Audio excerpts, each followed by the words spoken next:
Indestructible Gaming. Select your character. Musketshot. Mr. K. Let the battle begin.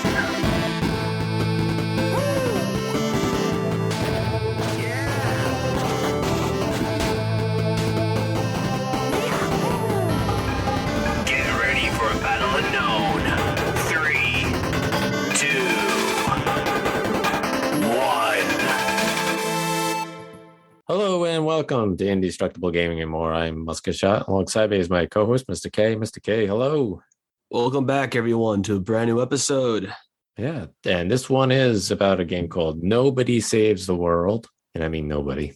So, it's a game developed and published by Drinkbox Studios, which we've played one of their games before, Guacamelee 2, which is a pretty cool game. It was released in January 2022, this game. It's an online. Did we review Guacamelee 2? Yeah, we did. Oh. Yeah. I can't remember. Yeah. I know we reviewed Guacamelee. Oh, did we do Guacamelee? I thought we did the second one. No, I don't think we did yet. Wait a minute. I'm going to check. I'm going to check our episodes right now because I thought we did Guacamelee 2. Maybe we didn't do.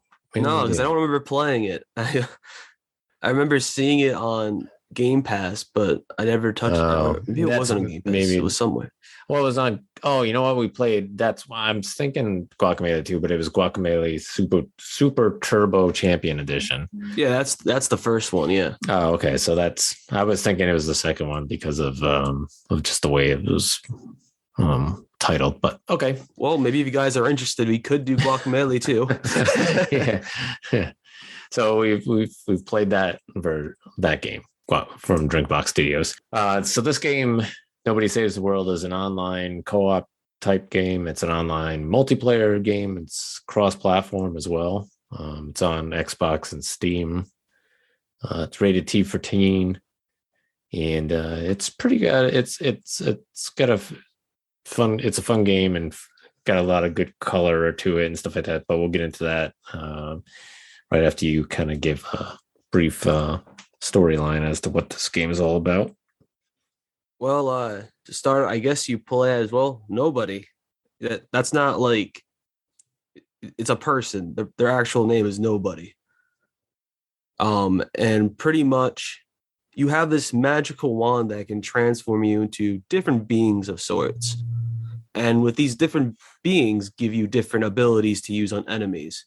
And you basically roam around the world, level up, and enter dungeons. And as you play, you progress and level up your creatures or your different forms, and you get new ones based on the ranks of them, going from I think D to I think S. Some of them don't require S to get the next transform though. That's pretty much the simple synopsis of it. So it's a white character. I would like to say he's a walking husk. Yeah, it's like, it's almost like a shell of a person. I don't know how to explain it. It almost looks ghostly because a lot of the characters in this game don't really have eyes. They just have black, like, or at least nobody does. eyes. Other people do have eyes. Yeah, some of them do, some of them don't. And it's just kind of like they're hollowed out. It's because like this entity is pretty much ruining the world, and you have to save it. The Calamity. Yeah, the Calamity. The Calamity, yes. And yeah, at the beginning of this game, so you play as Nobody, this white, ghostly looking person. One of the main discussion points in the game early on is that you run into somebody and they say that how dare you go outside without any pants on. So it's, the character pretty much looks naked. I don't know, but I don't, they didn't show anything. It's not like they're graphic about it, but it's just a white character. And you go into this house and you go to talk to, the house is supposed to be Nostradamus, right? Is that what it is? That's his kind of like his I guess I wouldn't say laboratory, but more of his like, it's not his house, but it's kind of like his place where he works. Yeah. He's like his lab, I guess, or Yeah. And Nostradamus is missing. And so you kind of, Nostradamus has got a partner, Rand, is it Randy. Randy or Randy the Rand or something, something like that. But Randy is his name. And he seems to be kind of like he wants to be like the next Nostradamus, but he gets pretty upset when you find this wand and take it. And after that initial time, you'll be seeing him a lot more. Yeah, so he's kind of like always after the wand and he wants it back. He's not like the necessary enemy. He's more like a rival more than anything. Right. So it's this will help this wand will help you change into the different forms as you progress through the game. And there's about 15 plus different forms that you can change into. Yeah, there's a decent handful. Yeah. And they range pretty well, actually. You can go from a simple rat to a ranger or to a knight and an egg even. But the game is pretty much presented in a hand-drawn style type of look. It's third person. Everything's 2D. It's really nice for like a presentation. Yeah, the colors are really nice too. For I know when we play Guacamelee, the Turbo Edition, not Guacamelee 2 or the first, as I thought that we played the second one. But either way, it like Guacamelee, the colors are very similar, very vibrant. Yeah, it really, I mean, they use a lot of different colors, and it's just a fun looking game to watch and play. Now, this is a roguelike or a roguelite game, would you say? Yeah, I would say it's a roguelite, but it's also kind of like an RPG because the outside world, you level up and all that. You also level up in the dungeons, but when you die in the dungeons rearrange themselves and you get a new dungeon each time you go in there. And each dungeon has like a certain rule to go with. Like, not all of them, but some of them. Like, you first go into like a normal one where you just do whatever you want, kill the baddies, you know, your normal dungeon plundering. But then there would be some others that would be like, oh yeah, you get hit once and you die, or enemies are very weak to you. And as you progress, they'll get harder and harder. But you'll level up, and so will your forms. So you'll get better abilities. And then eventually, once you get them high enough and you become a better wizard through the main story, you get the ability to mix and match certain abilities with certain forms. So you can make really overpowered forms. Yeah, I thought that was a pretty cool idea. Yeah, I like it a lot. And you don't have to go to the menu each time to select your forms. You can have it on a quick selection with a press of the button.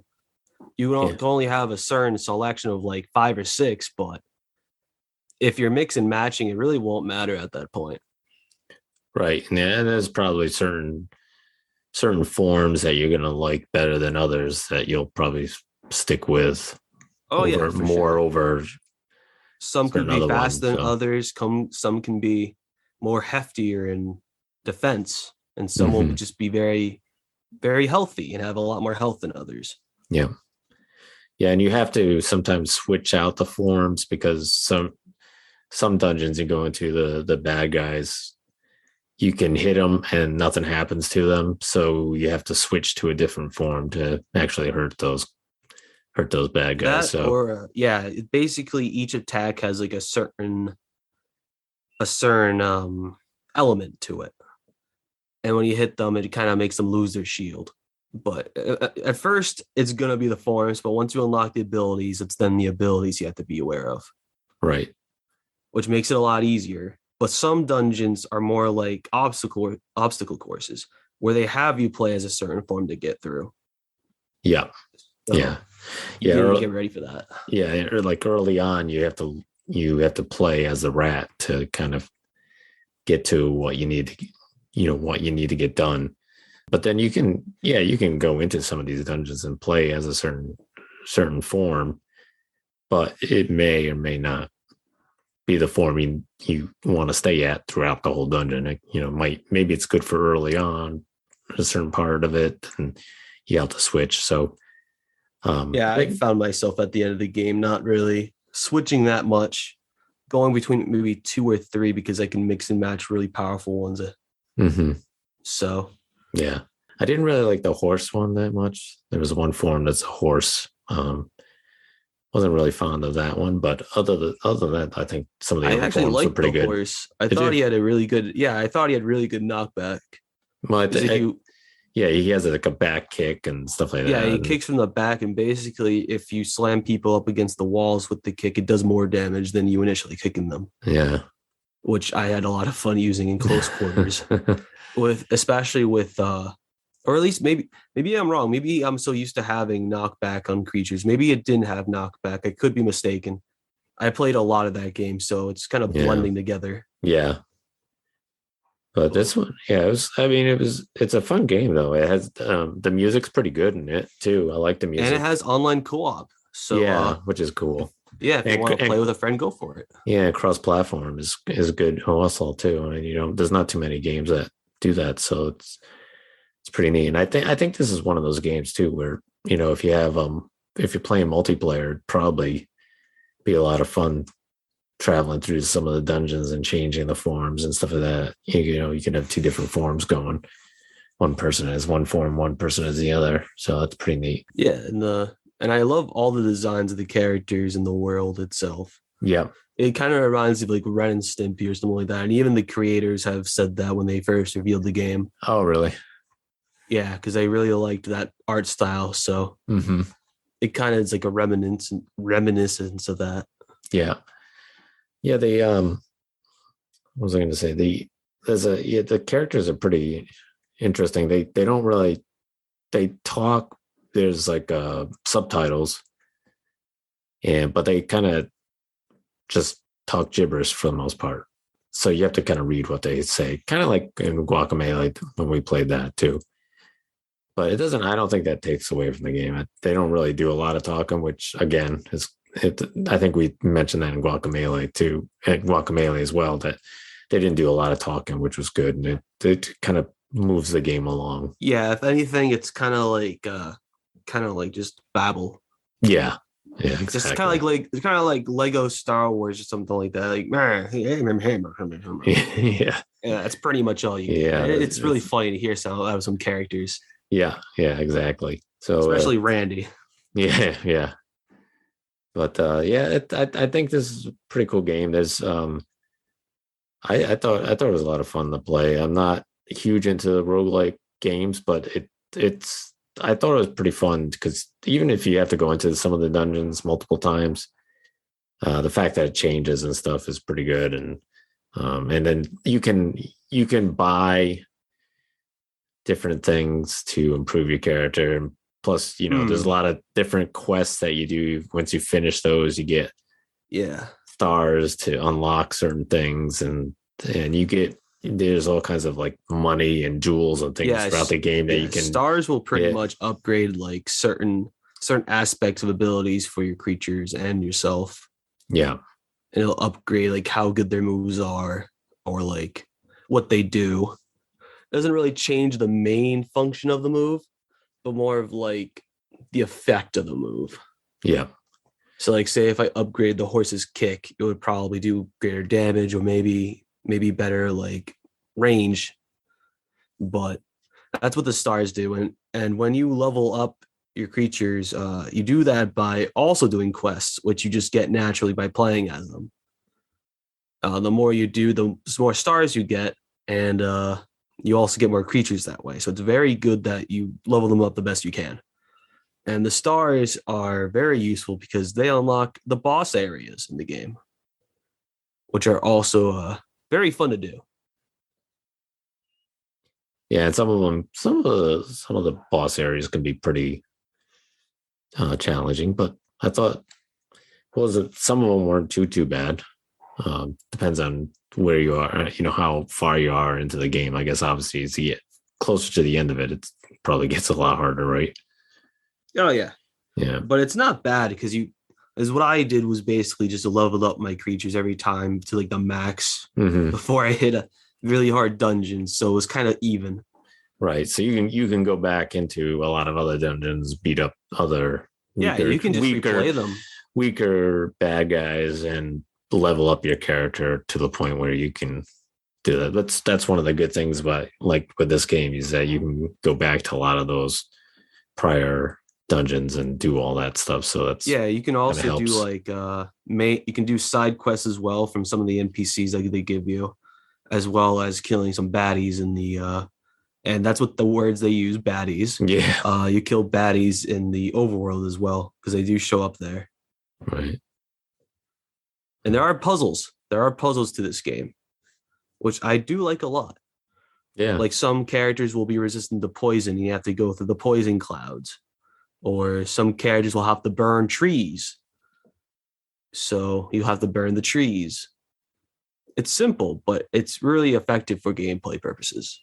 Mm-hmm. Yeah, and you'll find in this game that you pretty much want to. There's a lot of stuff you can smash and break to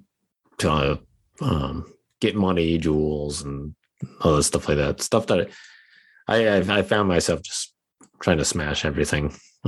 That's because you never knew what was going to pop up. It could be like food to help your energy level and stuff like that. So I was just smashing things and trees and lampposts and whatever that would break to see what would come up. So, but yeah, it's a fun game. The soundtrack is pretty good too. I do enjoy the soundtrack a lot. And I do listen to the songs every once in a while. Do you really? Okay. Only a couple selected them because they're catchy. Yeah. But they are pretty good. I do like them. Yeah, I found that I was humming one of the tunes over and over again at one day at home, which is I guess a good thing. But yeah, if I had to give it an overall score, I'd probably give it like I want to say like an 8.5 out of 10. Mm-hmm. I thought it was a pretty good game, had a good soundtrack. I loved the visual art style. I wish there were more forms. That would be cool. I'm happy with how much forms we got because we got plenty. And this is an indie game, so I can't complain all too much. But I did enjoy it. There was fun gameplay value. I'll have to try co-op sometime, see how that goes out. I'm curious if it's going to be like Borderlands, where if another person is in, the game's going to get harder. And the fact that the world around you levels up as you level up, I thought that was a pretty cool aspect to the game. It still makes it fair, but can still be challenging at times. Right. Yeah. Yep. But yeah, I would have to give it an 8.5 out of 10. Cool. Good game. Yeah. I'd have to give it a 7.5 out of 10. It's not because I didn't like the game. I do like the game. It's just a lot of these games that you have to constantly go back and do stuff to build up your characters sometimes can be a little tedious and time consuming for me. But other than that, I thought it was a fun game. I like the characters. I like being able to change into the different forms. I think that's a pretty cool idea. And to be able to mix and match abilities with the different forms, I think that's a really cool idea. So, and I don't know if maybe there is games out there that are like that, but I haven't played anything like that. So I thought that was pretty unique. So I'd give it a 7.5 out of 10. And I really like the colors and stuff like that. Like I said, it was similar to Guacamelee, where the colors were just very, very bright, very vibrant, and just it doesn't make for like a boring looking game. It looks sharp. It looks really good. All right. So what else do you want? You mentioned something to me before we went on about talking about a couple of games that coming soon or coming out this year that we might want to keep our eyes on. I know one of them's the Star Wars Lego game that's coming out in the next week or two. Yeah, I think like 3 days. Yeah, it's pretty close. Yeah, I know.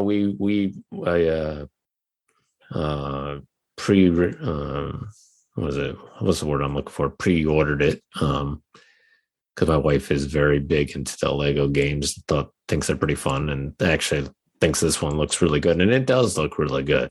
Yeah, they did a good job with the presentation of it. It looks really clean. Yeah, and the details are very nice. Yes, and it's a different way of playing the game too, where it's more behind the player rather than over them. Right. So it should be pretty interesting. You said that it had split screen, right? Yes, it has split screen, but surprisingly no online. I was really surprised by that because the world is so open. I was expecting online play, but I guess maybe sometime down the line they'll update it in. Yeah.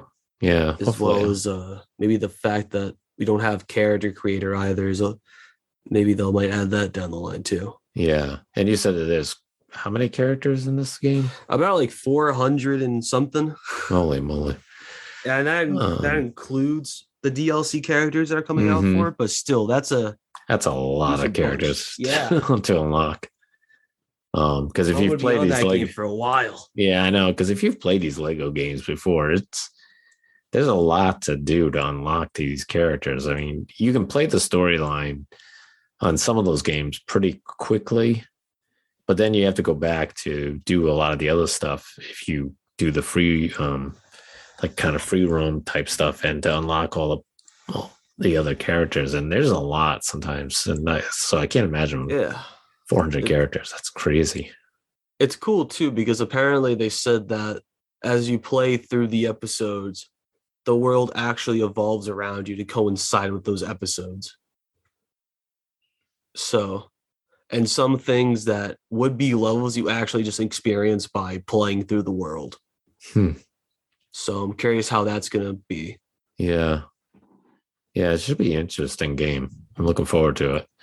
And and I enjoy playing the Lego games, probably not as much as my wife. My wife likes playing them a lot. She's played like the Harry Potter ones and the other Star Wars ones and Jurassic Park and some of those. And they're working on a new IP at some point. Oh, is they? Yeah. Yeah, they announced that they're working on a new one. So I'm curious what movies they're going to do next. Yeah, it would be interesting. Lego It. Yeah,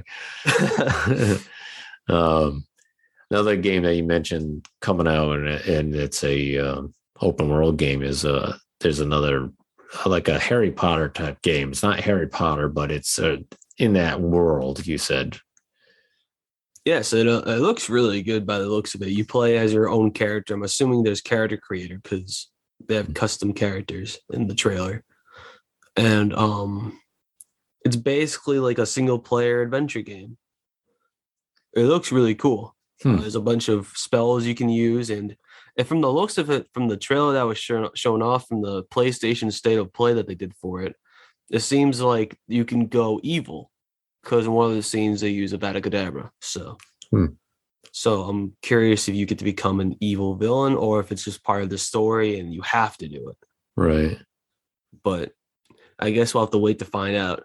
And but yeah, it looks really good. The fact that you can learn new spells by hanging out with some of the people who are in your classes and become friends with them is very cool. So it seems like each friend you meet is going to be unique in their own way.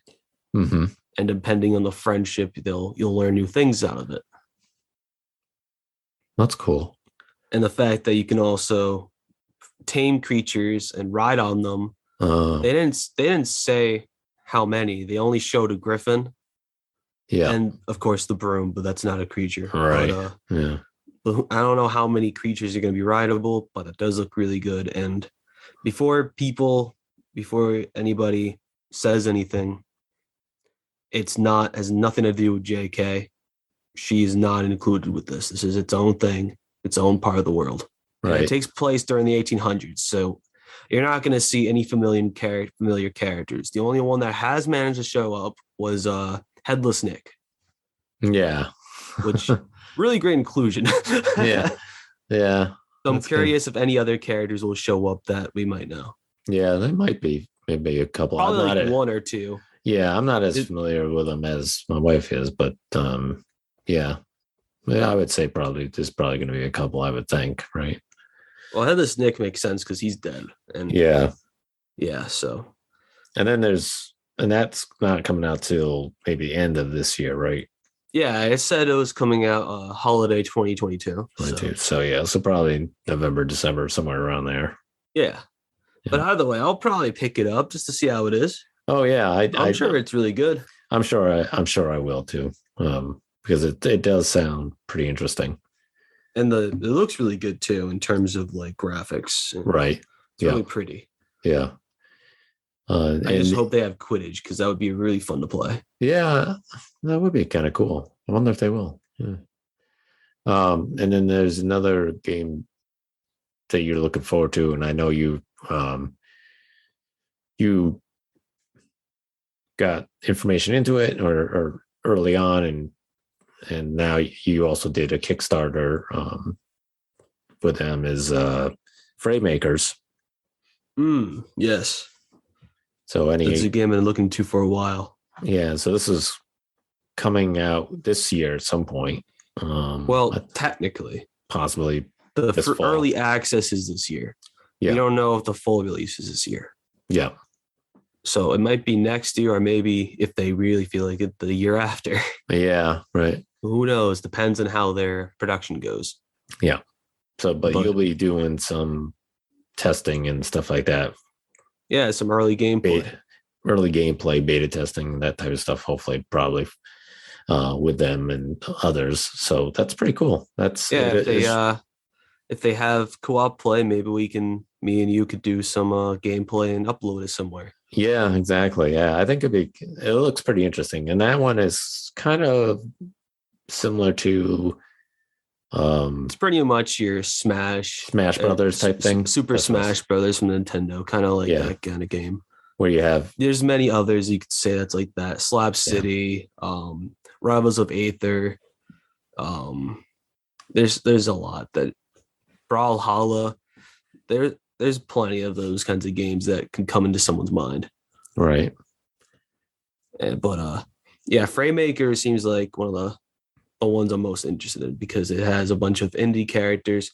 Not too many to play as it seems, but I feel like once the game comes out and the backer extra characters are released, I'm sure they'll add more DLC characters down the line. Right. Yep. And they're also still adding assist trophies, or if you don't play Smash, characters to help you in battle, but you can't actually play as them, but they have an appearance. They have like about 50 or so that are going to be in there, which ones, some of them we've actually done episodes on, like Peppino from Pizza Tower. He's in there. Peppino. But there's also other characters that we may have talked about too, like V. Mm-hmm. He's also in there as an assist trophy. But yeah, it looks really good. The soundtrack is great. They added a bunch of people that are known for well-known remixes of other video game music to work on it with them, and they made some really good songs, like the Octodad theme, because Octodad's in the game. That came out really well. But yeah, it looks really good. Is that going to be on Steam, or is that going to be on all platforms? It's going to be on Steam and Switch. Steam and Switch, okay. I don't know about Xbox, but or PlayStation, but I'm sure probably down the line if it sells well, which I'm sure it will. Right. It looks really fun. Yeah.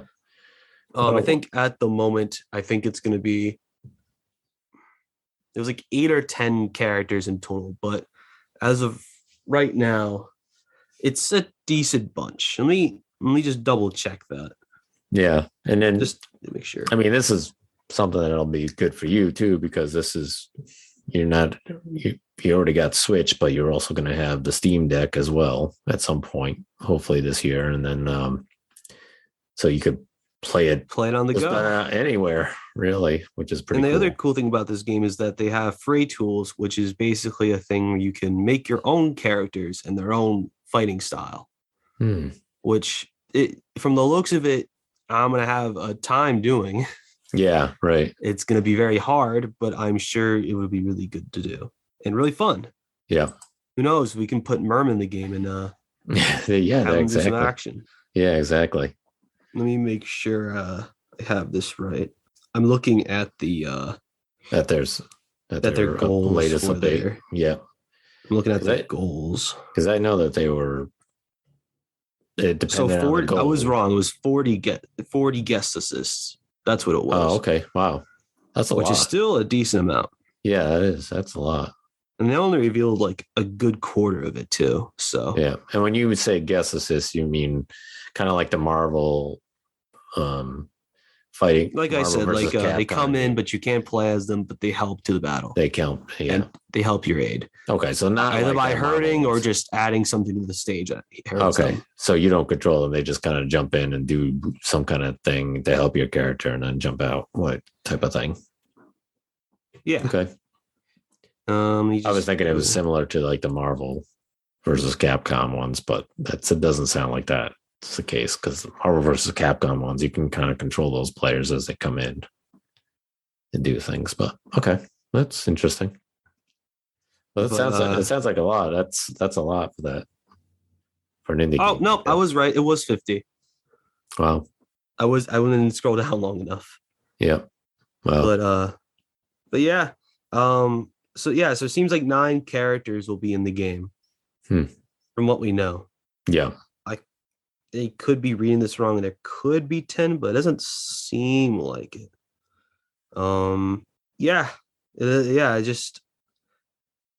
Okay, so that's just 9. Yeah. 9 characters in total. I think you get like 6 when it first come out. 1, 2, 3. Yep, 6 characters initially. So we'll have 3 characters coming out for DLC. Wow. And if you were a backer, you will get the first one for free. Nice.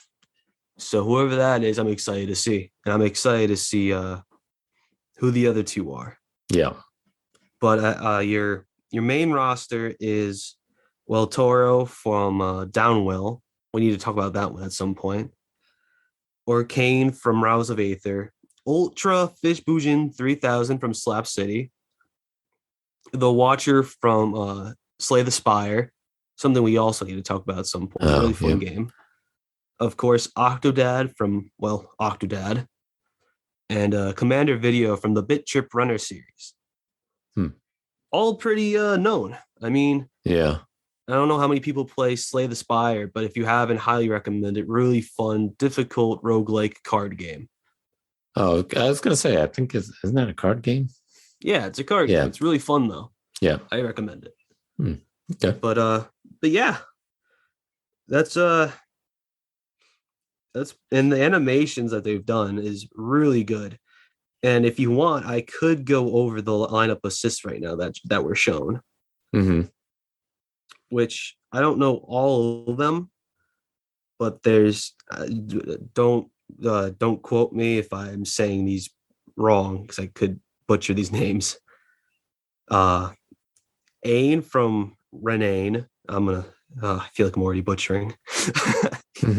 Captain Verdian, that's the VVVVV guy. Oh, okay. Joseph from Machinarium. Peppino from Pizza Tower. Alea from Crosscode. The Bard from Wondersong. Nicandrios from Apatheon. The Ape from Ape Out. The Shopkeeper from Downwell. Rockman from Faster Than Light. Tankman from Newgrounds, which isn't a game, but since Newgrounds was taken down, it makes sense they do this. It's kind of like the logo. Lady Luck from Dicey Dungeons, a game that we were actually thinking about reviewing. The Silent from Slay the Spire. Fancy Pants Man from Fancy Pants. That's a fun game. I remember playing that when I was a kid. The Kid from I Want to Be the Guy. Pizza from Chicory. Birthday from King of the Hat. And Diogenes from Getting Over It with Bennett Foddy. But and I think his name was, let me make sure I have this right because I don't want to say the wrong name. They just add him from Rivals of Aether as in their list. Sounds like a lot of characters though, anyways. Yeah, but that's just a quarter of it. It's not even like, and that's all that they've revealed so far, right? There's more to They haven't Oh yeah, revealed there's so everything. much more to reveal. But they've Yeah. also been uploading the music from the game. Not all of it, but some tracks on YouTube as well as Twitter. So if you're interested, go Mhm. check them out. As they also do like daily updates, shows like animations and all that, Hmm. how they looked before and how they are different now. But they're doing very well on this. I mean, we've been excuse me, hiccups. We've been waiting for like what, at least 2 years, 1 year for this game. I think it's been 2 years. Yeah. Man, time Yeah, does fly. because I think it was a couple of years ago that we got you the Kickstarter package there, so that you could be part of that. So yeah, wow, so holy cow, a couple of years Yeah, ago. really. Is it okay? I was right. It was Crag. And Crag is like he's from Rise of Aether. He's kind of like I would just say a beetle, a rock beetle. Oh, okay. But yeah, he's also an assist trophy that's on there. But yeah, if you are really interested, I suggest go checking them out. The Kickstarter has officially ended, which that's going to happen with Kickstarter. It does Right. that. Right. Yeah. Yeah. But yeah, if you want to support these guys and you want more characters to come out or possibly more assists, definitely buy the game. I highly recommend. If you like Smash Brothers, if you like fighting games in general, I would totally recommend checking it out. Yep. Yeah. I want this game to do very well because they've worked so hard on it. Yeah. Like the stuff they do and the stuff about like how much they've shown and the work they put into it, it really shows. Yeah. Yeah. They really care about this. Yeah, and like you said, that they do share a lot of information about the game constantly. So I think that's pretty cool that they do that. So it's good that they're keeping everybody informed and as to what they're doing and what things are looking like and stuff. That's pretty good.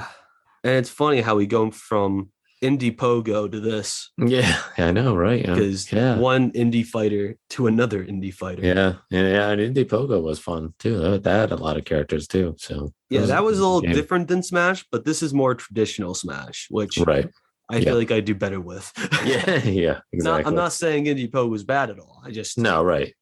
I play a lot of Smash, so I'd probably do better here than there. Yeah. But yeah, that's Framemakers, and I think that's it for today. Yeah, and so our next episode, we're gonna actually touch on a game that we were asked to try out from a developer, and it's a game called Dragon Saddle Melee.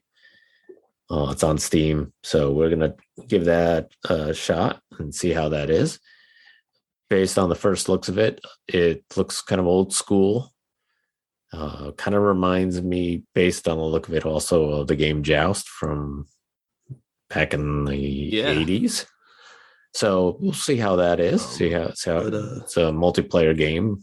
See if we can have some fun with that. And then we may also do a phone game as well.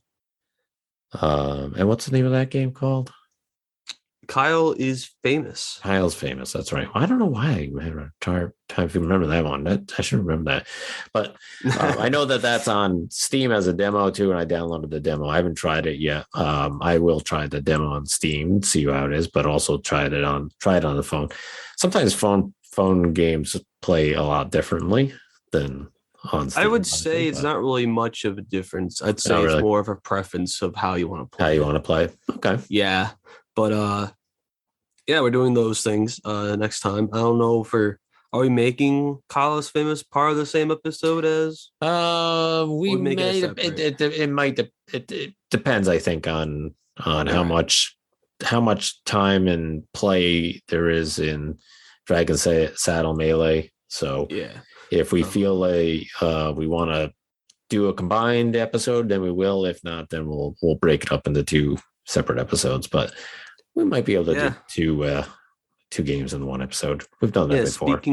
Speaking of giving out episodes to you folks, if you haven't checked our Twitter, we recently uploaded that we reached 2,000. I'm not joking. 2,000 downloads. That's crazy. Yeah, I know. It's thank you from us to you. Yeah, like I said, it's on Twitter, to some people, some podcasts, that's not a big deal. They probably do 2,000 downloads in one day. But for us, we're not doing this We're full not complaining. time. We do We're this not, for fun. We we enjoy do it for ourselves. fun, and so it's pretty cool to be able to see that we've had 2,000 downloads, and We're just glad you're enjoying it. Enjoying the rides. We've had people download the podcast in all the major continents here on Earth, which is pretty cool. A whole bunch of different countries all over the world, so it's pretty neat, and it just shows you how popular gaming is around the world. It's not just the US, it's everywhere. So thank you for listening, and thank you for downloading our podcast. I hope you enjoy some of the games that we've talked about, and some of the games that we've talked about over this time that we've done it.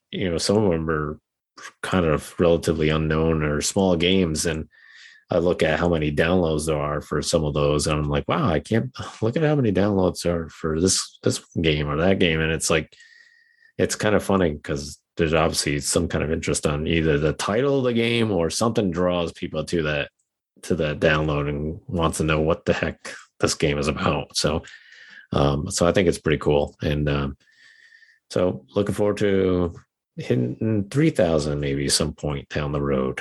3,000 downloads, but that's it for this episode. All right, thank you for listening, folks, and in peace. Game over. Hey guys, how's it going? I hope you enjoyed the episode. We're on Facebook and Twitter, and if you go on our website with the same name, you can also find us on all the other kinds of stuff you can listen to us to. Anyways, hope you have a wonderful day, folks. Stay indestructible, and peace.